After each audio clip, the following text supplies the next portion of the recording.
Hey, welcome. This is Kat of StrayKatStyle. Welcome to episode 6 of my live interview series, Conversations with StrayKatStyle. And I'm really excited. Today I'm going to be having the lovely Michelle of I Can't Believe You Found Me. She is going to be joining me so we can learn some more goodies about her and learn a little bit about her journey and where she is right now, what she sees for the future. Before I do start the interview, we're going to be having people popping on, of course, but I wanted to do a quick shout out for what I am wearing, who I am wearing, as far as my sourcing. Hey, Nicole, excuse me. Hi, Nicole. How are you? Good morning. Just to let you know who I'm wearing. This is by Shop Yana Nicole. Happy Thursday. These two are available. This is from Treasure Hunt Kim. The dress is from Amity S. Tima. And so that's who I am wearing today. We're going to give it just a second as we're having people pop on. I am going to share my interviewee. She's running a few minutes late, so she'll be here shortly. But while we're waiting on her, why don't I go ahead and share? This is really exciting. I'm glad you're watching this, Nicole. This is definitely like a fun thing that I like to do. I think that I like it because it shines a light on the resellers that are out there that have quite a rich history, and their stories are worthy of being told. I might have to take these shoulder pads out. They keep slipping and slide, let me slide. Okay, so let me go ahead and share, and then I will be right back. Give me just a second. For anyone that is like watching the replay, I want to say thank you so much for watching the replay. This is really, it is really a fun thing, and I've really enjoyed who I have interviewed before. They have their histories are so different, but they have so many things in common. And the reason why I started this interview series is I was finding that as we, with social media and everything and who was getting promotion, I was not seeing a lot of people that look just like me. Okay, so there are some, but as far as the percentage of people that are getting shout outs and promotion, it just is not the same level. So I'm like, you know what, that'd be kind of fun because I'm a talker. You know I am. I'm a talker, and I love learning about different people and, what they've kind of like learned, their wisdom that they have garnered from their life experience, and kind of how they go about just, tackling business, how they go about doing that. I think that is I just saw a couple of people I want to actually reach out to interview. I think that they would be amazing. So let's go on. Let's see if she's joining. Dre's Gone Thrifting. Welcome. Good morning, Kimmy. Look what I'm wearing. I gave a shout out to you.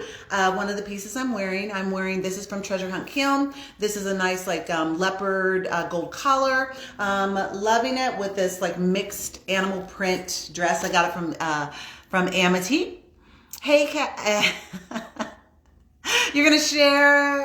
Thanks, Dee. I really appreciate it. It doesn't look like she is here yet. Oh, you didn't know I did this? Yeah, this is my episode 6. I started out trying to do this on, I did on Spotify where it is strict audio, and that is on Spotify. If you are on Spotify and you ever listen to it, you're on a drive or whatever, pop onto it. It's Conversations with StrayKatStyle. What's on Spotify is a history. On Spotify, it's a history of fashion, and like I take it by decades, okay? And then I make it relevant to like style icons, people in the community that like kind of like led with fashion forward, and people that I love their style. I talk about what was popular during that decade. If you are on Spotify, please pop on there and follow me. Pop on there, follow me, listen to these podcasts. They're really awesome. They're only about a half an hour long. And so you can go on and follow me on Spotify. That's my audio. And then from this one, I am rolling it onto YouTube. So you'll see my previous interviews that I've done there on YouTube. I would appreciate subscriptions on YouTube also. Please, please, please. It would mean the world to me. Subscribe, because this is, I'm starting this off from nothing, and I'm trying to like rock this, and I really hope that it turns into something, because I love doing it. I love sharing these visions from these different people, and I love just sharing some of their history. And so there's a few avenues. So you can go on Spotify, you can listen to my pieces that I've already recorded. They are audio. And I tell you, there's some really, really interesting ones on there. The 40s, 50s, 60s, 70s, 80s, 90s. I'm doing that. Okay. So you'll learn about history of fashion that way. You'll learn about people making their stuff, like, there's some interesting little tidbits that are on there on Spotify that you kind of learn about different decades. And then there's also on YouTube. Yeah, I just started the YouTube. It is with like the whole like interview series that I'm doing here on Instagram. That's what I've rolled over to YouTube. So please, please, please subscribe on YouTube. I would really, really appreciate it, because I'm a baby on there doing this. So I really would appreciate it if you could show me some love. I do apologize for my eyeliner, my mascara, all that stuff. I'm learning with my left hand to like do my mascara again. My mascara, my eyeliner. I'm learning to do it again. I'm going to adjust myself a little bit. This chair likes to like lean back, so I want to make sure you'll be able to see me. Can you see me okay? Does the lighting look okay? I am waiting for a few minutes for Michelle to pop on. Michelle of I Can't Believe You Found Me. That's who I'm going to be interviewing. Do you guys have any questions for me? Oh, she's here. Yay. She's here. She's here. She's here. You guys, please, please, please share this live. Share it, share it, share it. Follow this beautiful lady that you're about to meet. Follow her in her wonderful escapades that I'm just enjoying, like watching and reading all this stuff. It is everything across all platforms is StrayKatStyle. So if you go on to YouTube, it's StrayKatStyle, and then you'll see I have a couple of channels on there. I do have a family one, and then I have my interview series, and then just follow me on there. You can follow, you can comment, you can share. Let's get this moving. Okay, so let's go on and invite Michelle in, and then we will get this started. Give a shout out to everyone that I'm wearing. So you'll see that at the beginning of the live. But I love all of these pieces. Dying, all these pieces. Let's see. Is she able? I think she's going to be popping in any second. Let's see. Let me see if it's sent to her. Let's see. I Can't Believe You Found Me. Yep. So hopefully she's going to be joining me soon. Do you guys have any questions for me before we start while we're waiting for her to pop on? I need to loosen this one, don't I? There she is. Ooh. Hello. Oh, that's fire. That's gorgeous. Oh, my daughter. This is my daughter's. So my daughter's not into thrifting at all. And she wasn't. A few years ago, she really wasn't into art, and I took her to like this really dope furniture thrift store, and I kind of like just showed her a few pieces, and I let her pick out a few pieces. So she picked this out, and like a few other pieces. Wow, yeah. It's in the genes, man. We're gonna learn more about that. It's in the genes. Well, guys, welcome, welcome, welcome. And we're going to be having people kind of like coming in as we're starting this up. I really, really, really appreciate everyone that is in with us thus far. Once again, oops. Let's see. It's spinning. It's spinning. It's spinning. What we're going to do is let's see if she's going to be popping back on. I think she's having maybe technical difficulties. Let's give it just a second. She will be back with us. Quick reintroduction. I am Kat of StrayKatStyle. I do conversations with StrayKatStyle to kind of put a spotlight on people that like look like us, that are rocking this resale game. They're rocking fashion. They're rocking small business. They're just kind of doing a little bit of everything. And so this is a chance to spotlight and learn more about these lovely people. And so I'm doing this like hey, hi, welcome, welcome, welcome. Michelle, I might have to have Michelle. Why don't you go out and come back in, see if that works, because she is buffering. She's buffering. So this is an interview series where we kind of learn a little bit of the seller or the fashionista's history with fashion, whether or not they have any influences, how they approach the resale game, all of that. This is what this is, you know, conversation. We sit down, we have a conversation, we learn more about them. And I tell you, these ladies that I've interviewed thus far, they have such rich, diverse histories that it's really, really exciting finding out more about them. Did you go back out, Michelle, and come back in? Let's see. Let me see if I take her off. Let's invite her again. Oh, cancel. Okay. Can't believe you found me. Now, why is she not showing? She is not showing. Okay. Let's see who's in here with me. Okay, let me see if I do the drop down. Sorry, guys, we're having a little technical difficulty. I'm going to remove you, Michelle, and then come back. I'm removing her, and then we're going to invite her back in. I'm going to, sorry, guys, we're having technical difficulties. It happens. It happens. So I'm going to go ahead and I'm going to invite her again and see if it's a better connection. Okay, let's try this again. Let's try this again, and we're just going to go on and get started. I hope you guys are having a wonderful, wonderful morning. Let's try this again. Hey! Okay, so I'm really excited. I'm so stoked that you immediately said that you would do this. I'm really, really, really happy that you did that. Thank you. Let's see. I'm going to make sure. Let me check my settings. Let me make sure mine's good. Okay, so. Using your cell data or Wi-Fi. I'm sorry? So I am a representative said make sure you're using your cell data or Wi-Fi only. Yeah, I think that's maybe that's what I'm doing. That's what I'm doing right now. So we'll see what happens. So so thank you for taking this time to sit down with me. This is going to be about 45 minutes to an hour. I'm really excited because I would see Michelle's post and I'm like, holy moly, she is like moving, shaking, in style. And so I'm like, I got to reach out to her and see if she'll come on. And she immediately agreed to do it. So I'm just really, really, really thankful. So thank you for sitting down with me. So why don't you go ahead and introduce yourself. You don't have to make it too detailed because we're going to get into the nooks and crannies of kind of what makes you rock and roll. So just introduce yourself to the people that are watching us right now. Hey guys, so I am Michelle Vasquez of I Can't Believe You Found Me, but I'm so happy that you did. It is a carte blanche fashion brand that I've been working on for about 2 years now. I had focused the last 2 years on reselling all of the goodies that I find at the thrift stores, the estate sales, the flea markets. You guys, I take you guys with me everywhere I go. Mm-hmm. And I try my best to find you guys very unique pieces.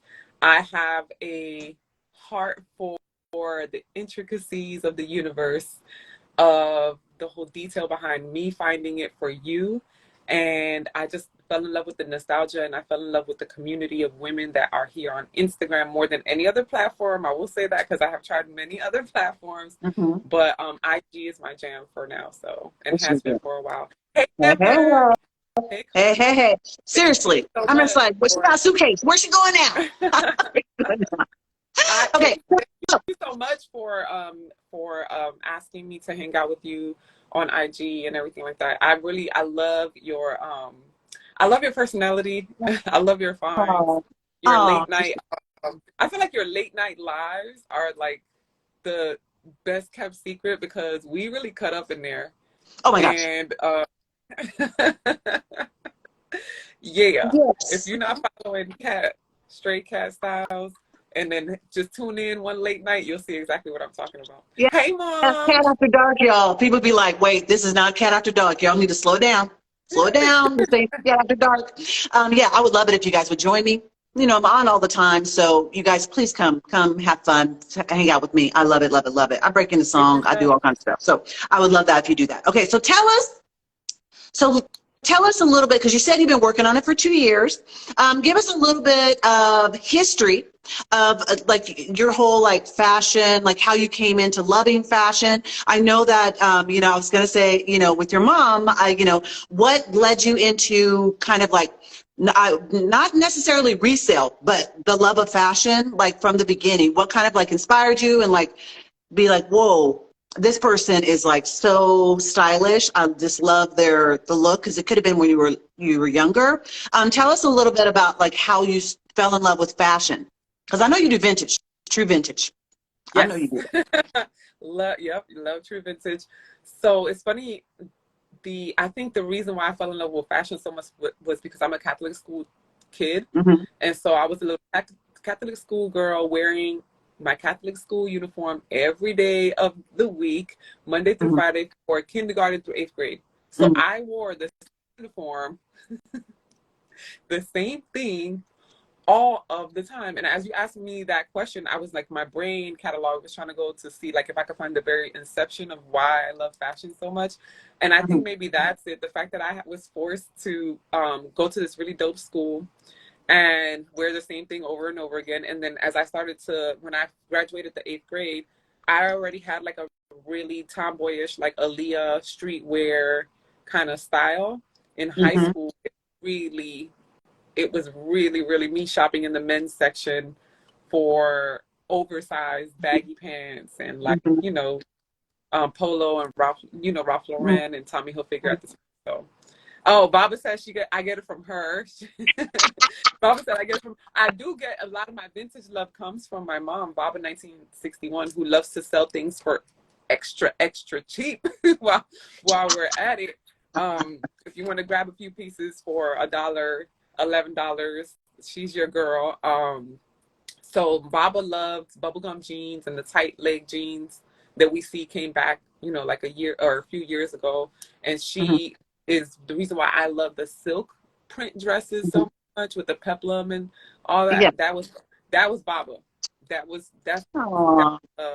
your hot girl. Yep. So in case you're wondering who's Baba, you see her here in 1961. In case you're not familiar, you follow her too. That is her lovely mother. That she's cracked me up a few times. She's been in the lives, cracked me up a few times.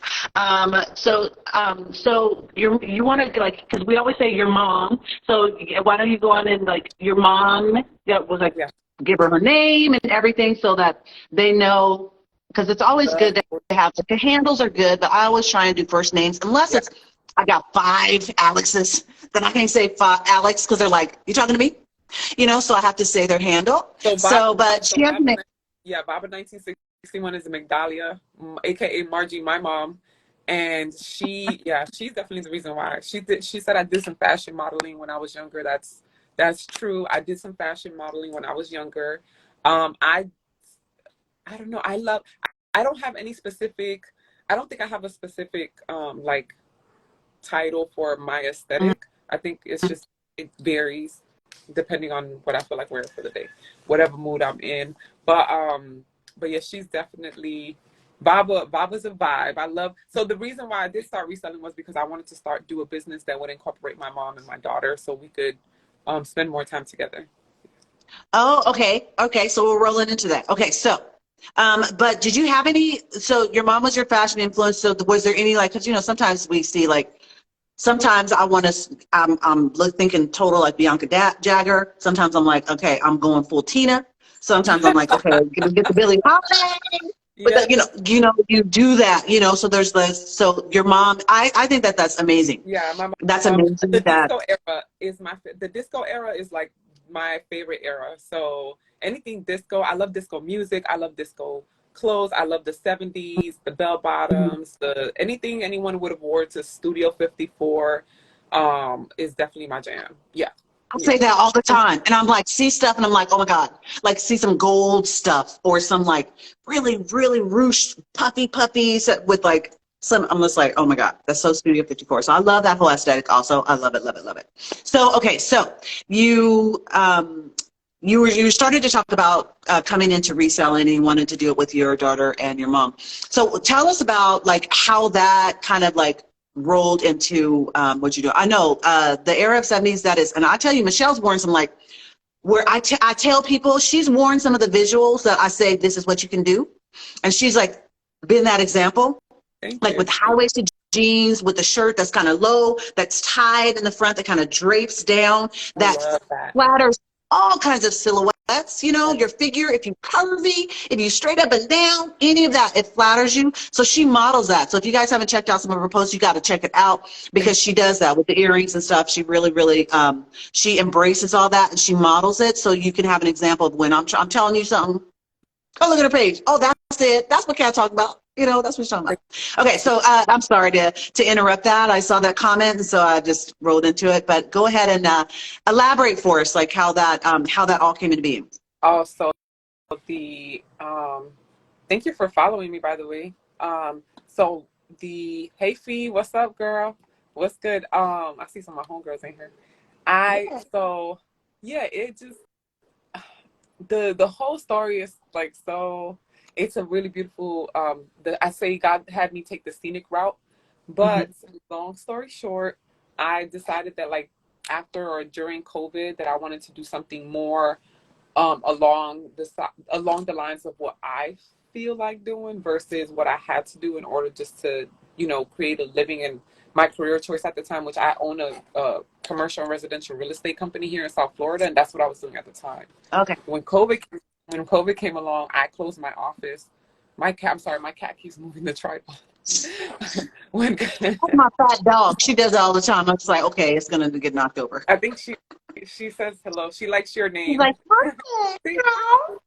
hey Dad, hi Mara. Okay, pretty girl. I'm Cat. Gotta make the cat sounds. Okay.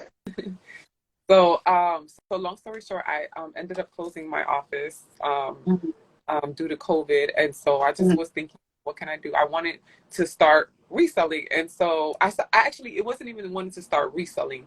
I was exploring the concept of Poshmark and Bakari because I wanted to sell some of the items that I had in my clothes. That's what started, like, okay, when I started doing that, and I was thrifting and like getting inventory, and my daughter's friend's mother had a successful resale business, but she does no selling on like IG, on any live format. She just does pop-up shops, pop-up festivals and stuff like that. And Poshmark, First Dibs, the luxury, you know, like the luxury platforms. And so I started to learn from her, and she became my mentor, and I did my first pop-ups with her. I was truly inspired by Aisha of Thrift and Tell, who would post in the thrift stores, but she would post in her stories. She wouldn't go live from the thrift stores the way that I do, but she would post in her stories, and hey, you better catch this, you better buy this before I leave the thrift store. And every time I would try to buy something, it would already be sold, and it would be literally minutes. And so I think just the, you know, like the, okay, so I can, you know, do this or that. And I've been really known for kind of like going for it and just trying different ways. And then I just tried Facebook Live, and that was not good for me. I went live from my page. I didn't go live from a platform like Thrifting Atlanta or Vintage Boss Babes or any of those. I went live from my page, who was not known for vintage at all. Hey boo, hey T, how are you? She was my last interview. Yay. Yeah, the last one I did. Yeah. So super inspired by her. I learned a lot from her, and also with shipping too, because she dropped a shipping book. I don't know if it's still available, but she dropped a shipping book, and in that book was all the knowledge that she had given to me about shipping, which helped me with like the weight and the shipping labels and like that. So shout out to T of Elephant in My Room. She's a dope reseller. She's a true inspiration to a lot of resellers, because I see her start trends, and then I start seeing it more and more and more. So she's definitely like a trendsetter. Yeah, it took me a minute to get her on here. How to follow up. You ready? You ready? You ready? And she finally said yes. So I said, oh girl, when we do it. That's what's up. Hey, why not thrift? Yeah, so it was just me trying things, and then I kind of like I loved the IG live selling platform, and I tried different things. Like I had a talk show too called What's the Thrift Word, and that was really dope. I miss doing that. I know you love doing this, because I remember when I was doing it. Oh, shout out to Vintage 83. I know. I was. Did y'all see me? Earlier. I wiped my lip right there. full on drool. Those earrings are fire, fire, fire. Oh my God. What do you need? You don't need anything else. You put those earrings on, you're like, somebody tag her, and they're so not fancy. they look. They're gorgeous. They're not. They're beautiful. Okay, so that's how you came into third. So did you, because you mentioned some influences on you, did you have any like hiccups? Because you said you did the Facebook. Because when did you start doing like Instagram? And you're like, okay, that's more my jam. I'm gonna do like Instagram, and I think that's more where I can. That's my lane, like where I can really like become more popular stuff. When did that happen? Like 2.5 years ago, I think. Well, I was making really good, well, I shouldn't say really good money, but I was astonished at the amount of money that I was making at the pop-ups. And then I did a few shows, and I think that for everyone, the first few shows are really like the most the difficult ones, because you're still trying to figure things out and like talking to yourself in your room.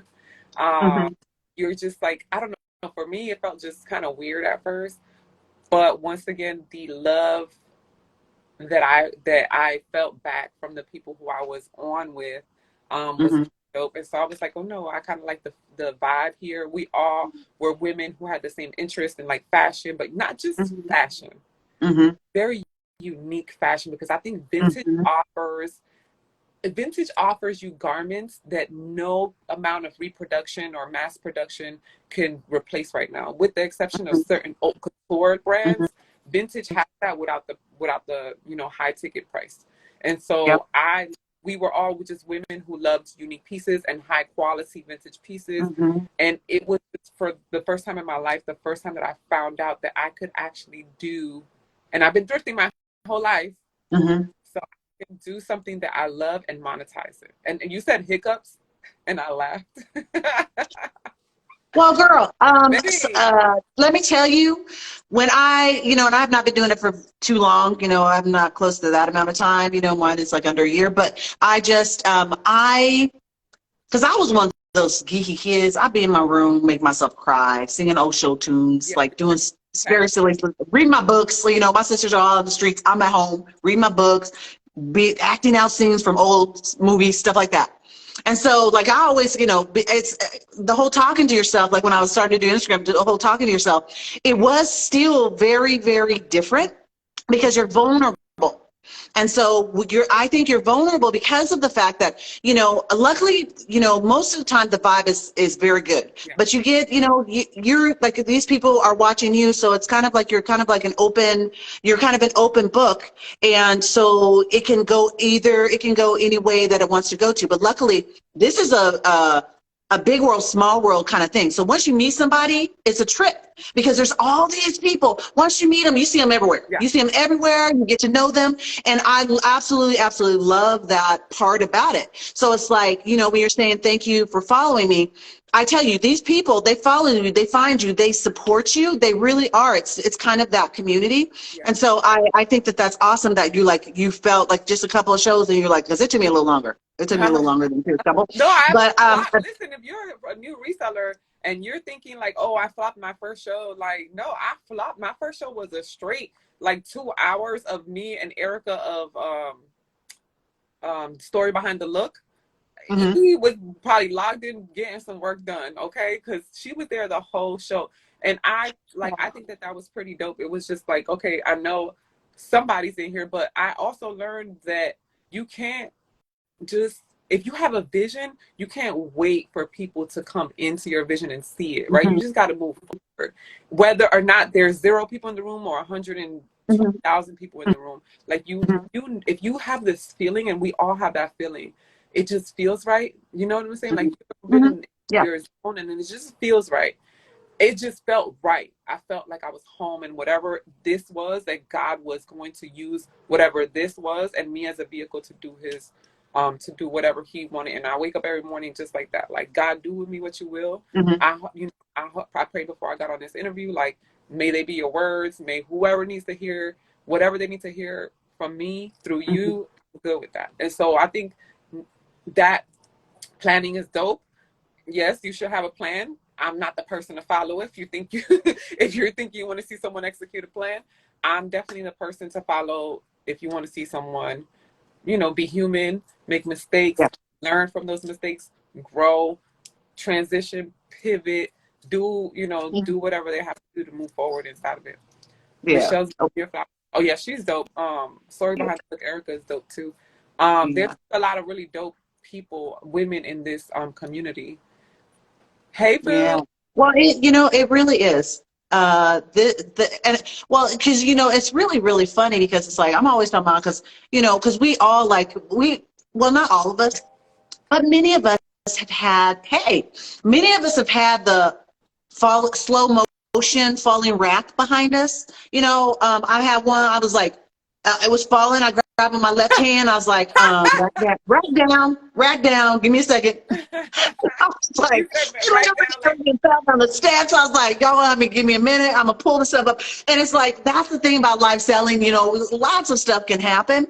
Hey, live and in person. How are you? Hello, everybody. I'm doing shipping. I just want 1 minute. I don't know. You drive me nuts. See, they could No. That's one proud mama bear. I love the conversation you're going through. Y'all made me go to my basket. My basket. She always like. Oh my gosh. So I got a ton of pictures. She always looked model.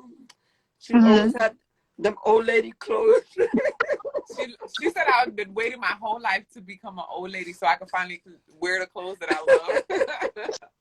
You need to try She makes fun of me all the time.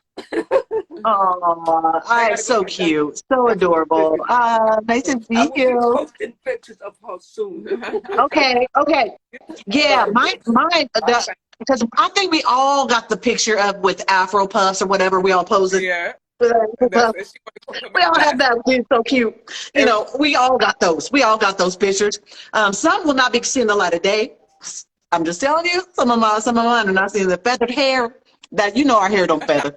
Our hair don't feather. Start out pretty. The braids by midday they stick it straight up. It's picture day. Stuff like that. We all kind of got those pictures, so it's pretty funny. But you know what? I want to ask you because there's a certain thing and I'm still struggling with this about commanding certain prices for items that I know have true value. What did you see as far as with pricings? Because you did your pop-up. Did you just basically, did you price it for what it's worth? Did you have a set price? And then how did that roll over into Instagram? Were you able to once you got your feet, you were settled in, how did that roll in as far as the pricing? Because I tell them all the time, I'm like, look, this piece right here, you are not going to find it. You are not going to find this piece. And the price that I'm giving you is a steal. I'm like this other person I see on Instagram, she would probably sell this for $200 and people would pay it. So it's I'm telling her for this price, you got to recognize the value. And I think I'm still kind of earning that respect where people will trust that if I say it, I'm offering you a really good price for this gem. But how did yours roll over from doing the pop-ups? Because was it a different beast as far as pricing when you came over from there to Instagram? That's a really great question, by the way, because pricing is the question. And I want to just mention that one thing is rare, and then one thing is rare to you. Okay, because I hear rare a lot, and I'm just sometimes that's not rare. Maybe rare to the person that's showing, but may not be rare. So we sell a specialty item, right? So we have, and we can, just like any other business, price it however we want. But what's most important about pricing is to understand your audience and understand who you're selling to. I have done this before. I can take the same item and sell it at a different price to a different audience and get what, like you said, I'm showing it, I'm giving you a great deal, but you're not buying it. But XYZ reseller, and that's a mistake, by the way. Never ever compare yourself to anyone else in life, period, not just reselling, because they have a different audience. You know what I'm saying? They have an absolutely different audience. I think more than anything, when you understand perceived value, because with specialty items, that's what it is perceived value. You have to understand who you're selling it to. And also, because we have the power to price it, because we're the entrepreneur and we own the business and we can price it whatever we want. We kind of price it respectful to our time. You know what I'm saying? Like, I'm going to be announcing tomorrow how I'm going to be selling all of next week. I know I'm going to be underselling a lot of items, but it's because my specific situation, I need to sell right now. So I need to sell as much as possible, as fast as possible. So items that I really feel should never be discounted, which is true vintage. I feel true vintage shouldn't be discounted because it can never be duplicated. We're not going to find another one of it, right? Yeah. And so there's that element of pricing where there's something that is true vintage, and yes, you won't find it, and yes, it is rare. I would say if you can hold it as for as long as you possibly can hold it, until the right buyer comes. And once again, it's the universe, is God, like doing the whole mathematics and like introducing the item at the right time, at the right price to the right buyer. And so, you know, the divine architecture of what we do. But that's my tip. In regards to pricing, is that if it is a true vintage item that is very, very rare, hold on to it for as long as possible. Now, you know what you paid for it. There's people, you know, that, like I said, don't compare yourself to other people. I hear people criticizing people for selling items for really, really low, and their opinion about like what does that do to the pricing expectation for the community. That is a real concern, yes, but it is at the end of the day your item, and you can sell it for whatever you want. So that's my pricing opinion. Well, I find. I'm sorry. Go on. No, I'm sorry.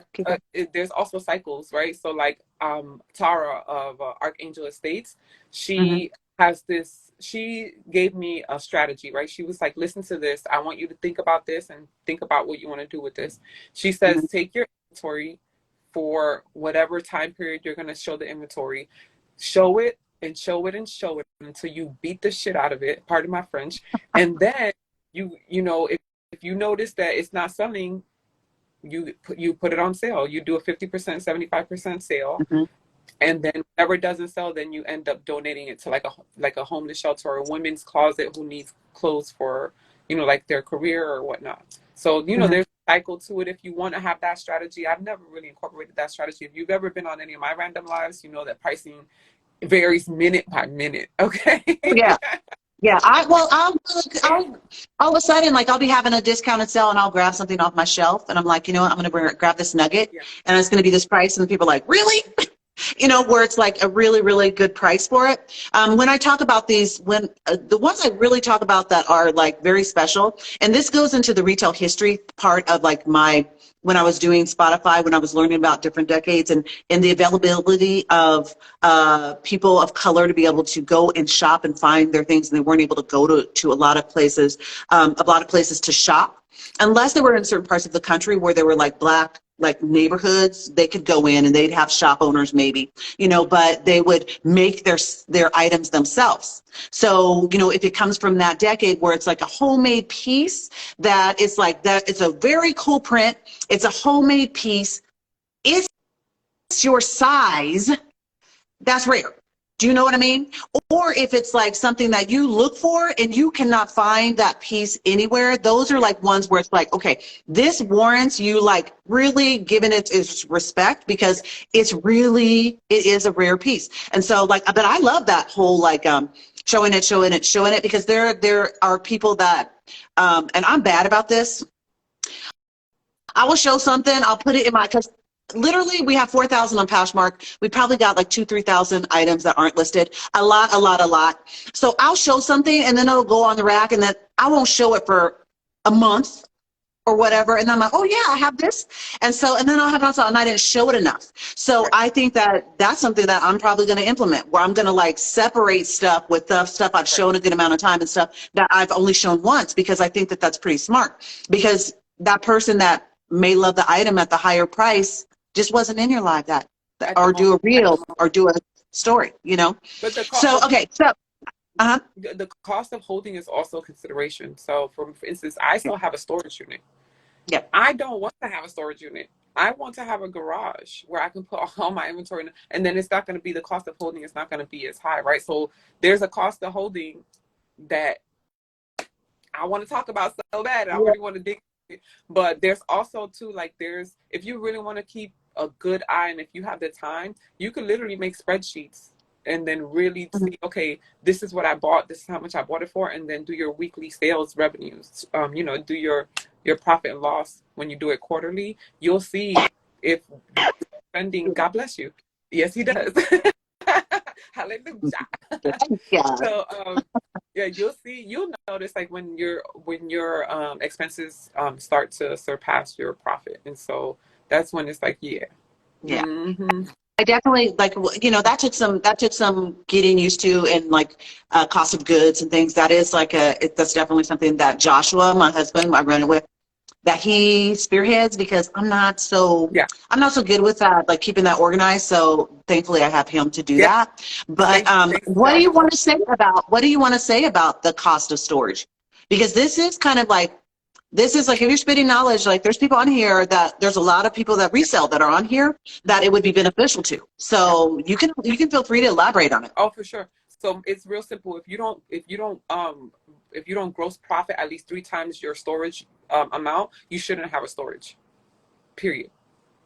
That's my opinion. And it's the same for and in that specific business, right? So it's the same for living expenses. When I'm sitting with a real estate client, if they can't if their income is not 33% of what their housing needs is, then they can't afford the home.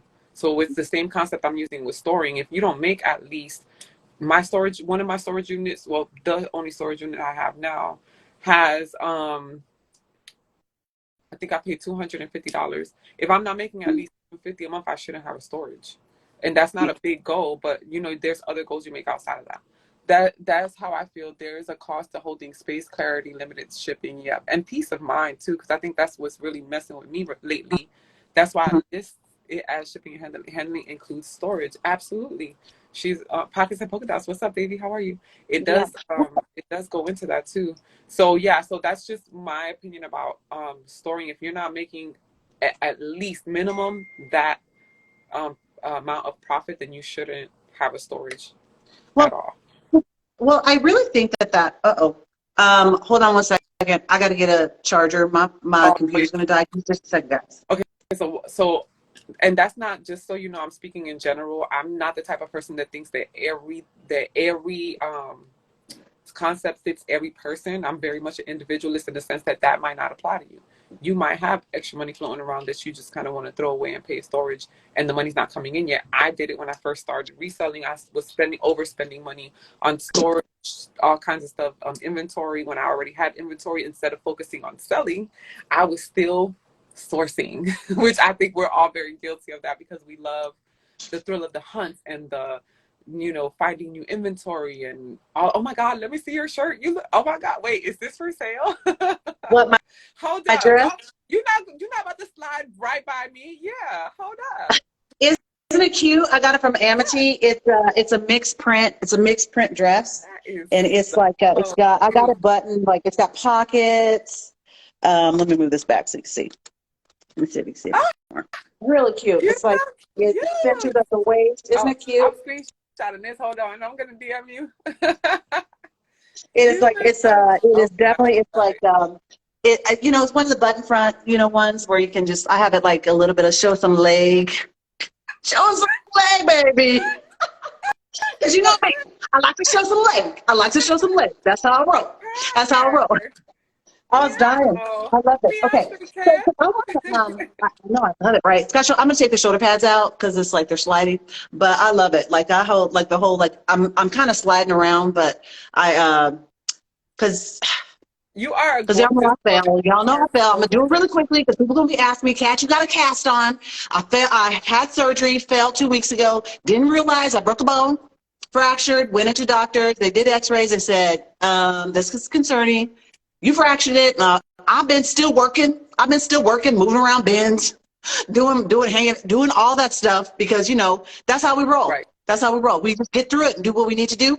And then he's like, yeah, unless you want to have like major arthritis in this hand where that line goes black, you need a cast. And so I got a cast on.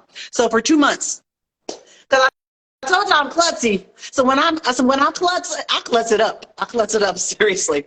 But I want to talk about quickly, because you were talking about the storage, because everybody's experience is different and their situation is different, because we have we're renting a larger house to be by my son's school, and so we have a lot of storage downstairs. We're using the guest room, so we have a lot of storage to like put things, right? And so our vision is we want to triple the amount put in, but I always kind of do like, because I know how much I spent during that trip, once I make back that amount, once I double the amount that I put, so say I went to my collector, I doubled that amount, like I've spent $1,700, whatever, $1,200, whatever. Once I double that, $2,400, then I reassess, and then I go back and I say, okay, what kind of deals can I give my people?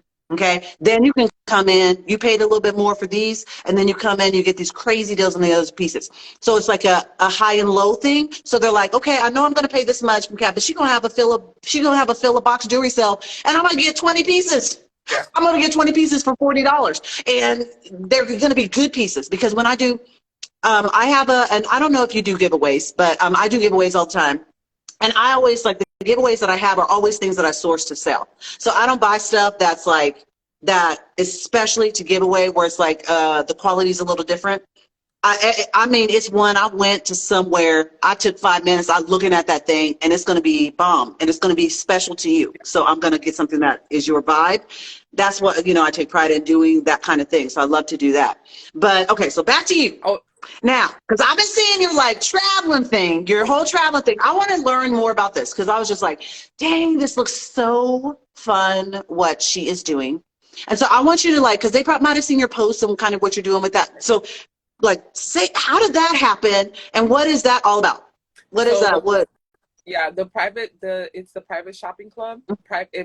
It's another IG handle. It's called private.shopping.club. Mm-hmm. And it's basically where you pay $25 in that shopping club.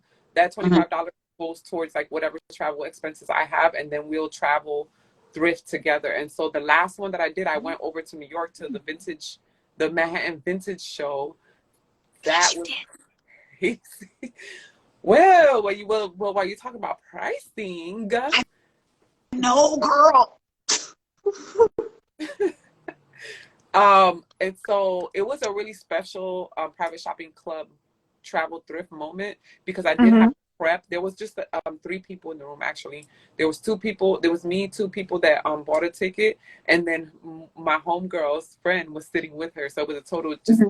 A really small group, but I had to prep them, because I was learning before I even got to New York that that the pricing was very different. It's not discounted pricing. It's very true vintage for collectors, and that event had I think maybe 150 true vintage vendors there. And so I was able to source some really cool stuff inside of the platform at the private shopping club. And that, I was drooling. Like, girl, I was drooling. There's a few pieces that weren't my size that I was like, I would have paid up. That weren't my size that you were showing. I was like, oh my God. I would have paid up for them. I paid up for a few things that I wanted to. I really feel true vintage pieces are investments. So whenever you, Pockets and Polka Dot says she chickened out on her whatnot. Very different there. And the Cali Fleet, oh my gosh, I can't wait. So one of the next trips is going to be to the Rose Bowl. I just don't know when I'm going. So is that has that been around for a good amount of time? No. Or who established it? Like, how did that, do you know the history of it? The Rose Bowl? No, your group that you travel with. Oh, no. So that was the first trip. New York was the first trip. Oh. So I wanted to give it a try and see, like, is it something that we could do together? Can I collaborate with other resellers and have us all go to different places, and then sometimes maybe go to the same place and whatnot? And travel thrifting is there's challenges that I learned. Yeah, I know. Yes, exactly. And so there's definitely, we can talk offline about some of the challenges. Just the main thing is, like, whoever you're going to be, whoever's going to be in your group that's going to be traveling with you on, for instance, the 3 women that were there with me, setting the expectation beforehand, letting them know that they have to pay before you leave. The same for my Glorilla sales. It's the same concept. Like, you have to pay before I leave the venue. You have to pay for shipping before. I had them send me their address before, because sometimes when I do the Glorilla sales, when I'm local, it's fine because I can bring the stuff with me. And then whenever you fill your address, that's cool, right? But with travel thrifting, when I did it in Texas as a Glorilla sale, some people didn't send me their address, and then I'm having to leave the stuff behind and rely on someone else to do the shipping for me, which yeah. Okay. So just, if we don't try it out, yeah, they're having a conversation about Whatnot and trying various platforms, because every platform is not for everyone. My biggest takeaway when you're trying out a new platform is, especially if you find someone that's on Instagram, that they are having some successes in that platform. I am not opposed to hitting somebody in the DMs and saying, girl, how you doing it? You know, so I could get some like advice, because we all have wisdom to instill about it. Like, I may, have more experience with doing the Instagram. You got charged too. I may have more experience with doing the Instagram thing, but somebody else might have more experience with Whatnot or Facebook Lives, so they might have, and I'm a big like collaboration person. And so if it may not be where I make a lot during that live, but I am being exposed to new buyers, and I'm learning something from the person that I'm on with. So I always love to do the collaborations. And so that's why, like, when I'm thinking about Facebook Marketplace, like I've done it with Carol Chic Repeats, and she organizes with Emily's Joys and Final Call Collections.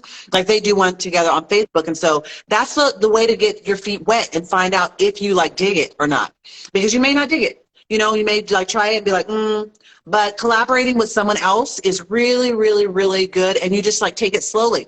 Like with Pockets and Polka Dots, there was a really good like question and answer session with two Whatnot people. Thank you. I try and make it easy and light and like, fun. I'm goofy. Some people are just like, there she go, bring it into the song again. What's she doing? Okay, she'll be back. There are some people that are just like, she is like, because I'm a goober, and I just let it flow. I just let it flow. And so I think that partnering with like, and so if someone's new and they're like, hey, can we do a live together? I'm always open to doing that, even though I may not make very much in that live.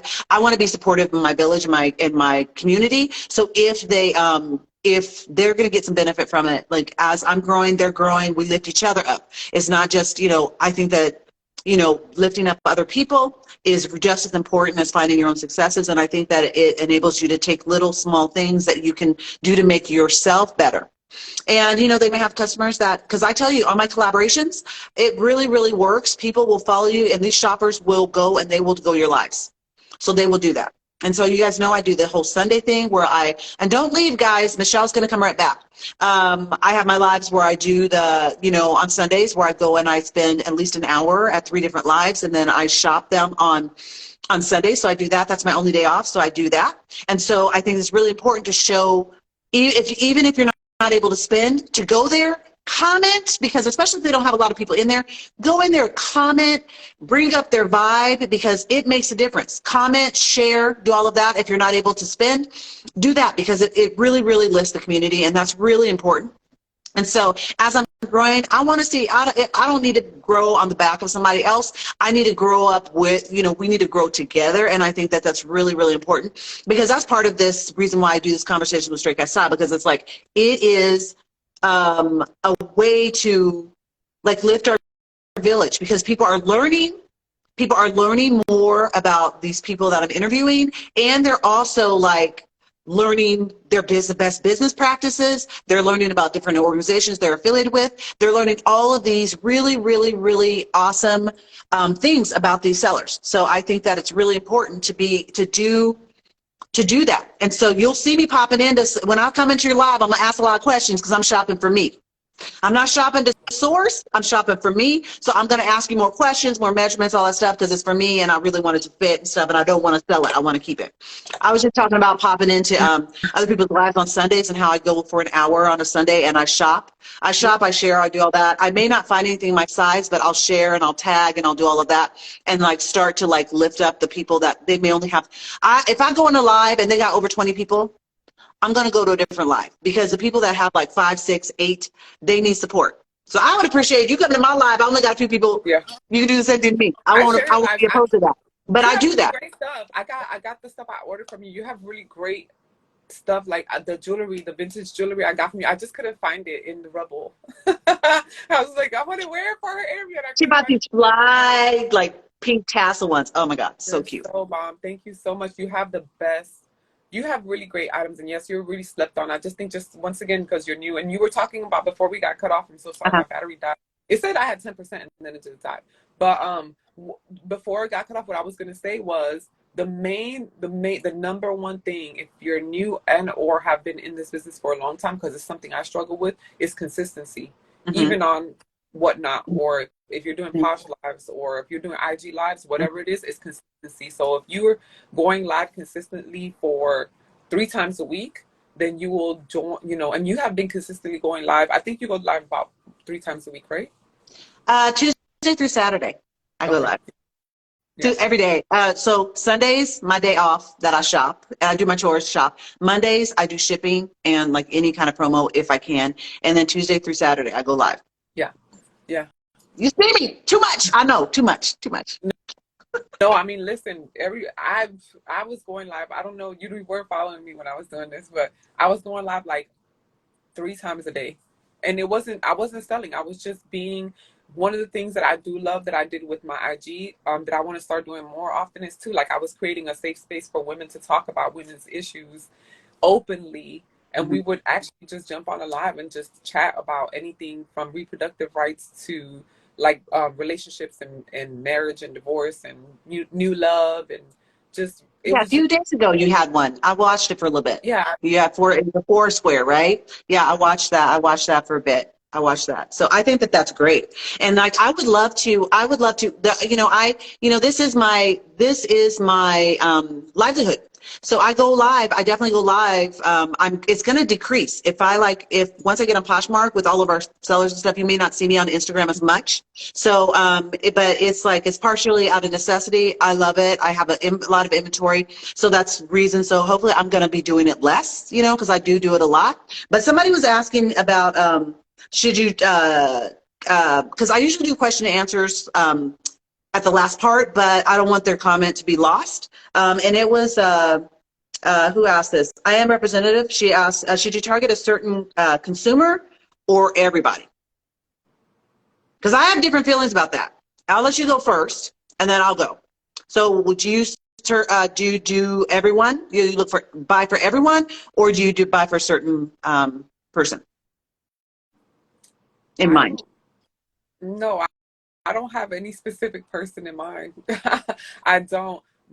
But should you target a specific? It just depends on what your goal is. I think that the more of what you show is gonna attract a specific audience. Like for instance, when my daughter was starting to show an interest, and she'll pick up and do a live every now and then on my page. She loves athletic wear. That's not my audience, because that's not what I've been showing, right? I've been showing like women mixed vintage, and then every now and then if I find modern fashion clothing, then that's what so I was showing her that if she started her own IG and all she showed was athletic wear, Nike, Adidas and stuff like that, then that's what her audience is going to be, and that's what they're going to expect from her. So just know that whatever you start, the more you show it, the more you're going to attract that type of consumer for it, if that's what you meant by your question. I think that's what you well Mine is a little different. Well, it's kind of the same, but it's a little different. I'm very inclusive when I go shopping. When I go shopping, I think of boho.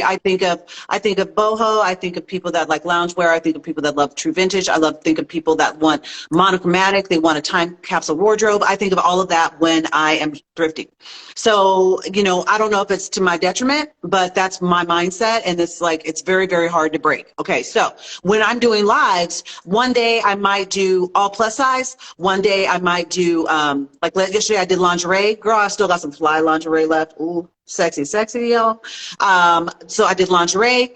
I may do like all jewelry one week. So I do kind of like an inclusive thing. So I like buy all different athletic wear. I kind of do it all. And then I just theme my shows for whatever it is. Sometimes I do a little bit of everything, and that might have everything. That might have really fly, really awesome, like 70s jackets, pointed collar shirts. It might have boho stuff. It might have like vacation stuff. It might just have just whatever, hats, bags, whatever. So that'll happen. But then I really, really, really try to find stuff because I know that people have different markets. And I know that people like in New York, the same thing that they might find for me, if they were buying it in New York, it's going to be $200. I want to find that piece for them that they're going to love, and I'm going to give it to them a fraction of the price that is good for me and good for them, that they are going to love. So I think of things like that. I'll see something, I'm like, I know this person's going to want it. And so I will buy for specific people all the time. And then sometimes I DM them. Sometimes I say, hey, you got to hit the live. And I will let them sometimes I let them have first call at it. And so I do that when I'm shopping. So like if people are looking for specific things, I will do that. If they ask me for specific things, and then I still have that mindset when I'm out too. And I'm like, okay, this person loves glass. They love lucite. They love, they're looking for like crop little like bustiers, whatever. Like if somebody put it out there, I absorb that, y'all. I absorb it. So you make sure you come to my lives because I'm going to have the stuff that you requested. Right. So that's really like, I do that also. So, so that might be why I got so much inventory. And then people are like, are on my live. So I have to be like, so you might be able to elaborate on this. And I don't know, I've seen you like doing your lives, and I've seen a lot of people have success with doing like stories and real sales. And I'm really barely starting to do that. And so, like they're really having success. Like I'm trying to get a mannequin, like people are like, well, you don't have a mannequin, you got everything else. You don't got a mannequin, what you talking about? But I don't have one. So, that's a way for people that aren't able to, like, they're on the East Coast and I'm having a live and they're not gonna be able to see it because it's too late for them, or it's their lunch. They don't have time because it's during their lunch or whatever. I wanna have it available for them to see for the timing of it. So if I put it in a reel or if I put in a story, they're more likely to see it, and then they'll be able to sell more because they weren't able to be at the live. They don't have time to watch a 3-hour replay. You know what I mean? So then do you have any kind of like, because I know that you do some promotion, but I don't know that I've seen you do like where you do heavily like stories or reel sales. Like I'm trying to remember if it's like I see that a lot for you. I don't think I do. No. Having no strategy is a strategy for me. Like I'm in the middle of transitioning my business right now as well, because I've noticed that my business was telling me where I was going to be and how I was going to live my life. And I just sit back and I'm like, well, how do I want to live my life? So now I restructure my business to center around my lifestyle, because the way that I have my business is not conducive to the lifestyle I want to live. So it's very individualist to like what the person's goal is for how they want to live their life, right? So I don't have a strategy, and I actually, and that's what astonishes me sometimes. I don't have a strategy. I'm still making money at this. So if you do have that is your strategy. That is your strategy. And they know your vibe. So they know your vibe, and they know that you're gonna pull out. If you're gonna pull out something to show them, it's gonna be fire. Because sometimes I'm drooling. People play with it. I'm like, when I shop, like I'm buying stuff that like captures my attention, or I love the texture of it, or the color, or the cut. There's something special about it. And so I think that my thrifter sisters, my tribe, like they know that. And yes, I do. Even though I do know their individual styles, they are so on board with the whole concept of the universe is, whatever is there is what's there. And if they see it at the right time, then that piece is specifically for them. And so I'm very grateful for that, because I feel like that's something that I really wanted in my life, a more relaxed concept behind the way that I do business. My biggest challenge right now is now I have to restructure the whole entire business, because I don't like the way things have been. There's that I want, and I'm having a total transparency moment with whoever may be struggling with their reselling business at the moment, because this business is a very physical business. I've been vocal about some of my challenges that I've had physically. And also it does require a lot of attention. So for what works for one person, that's why I'm big on, like, don't compare yourself to any other reseller or any other businesswoman, because what may work for you may not work for them. And also it's just you have to take a good look. And this is what I always give when I do consulting. You have to be as honest with yourself as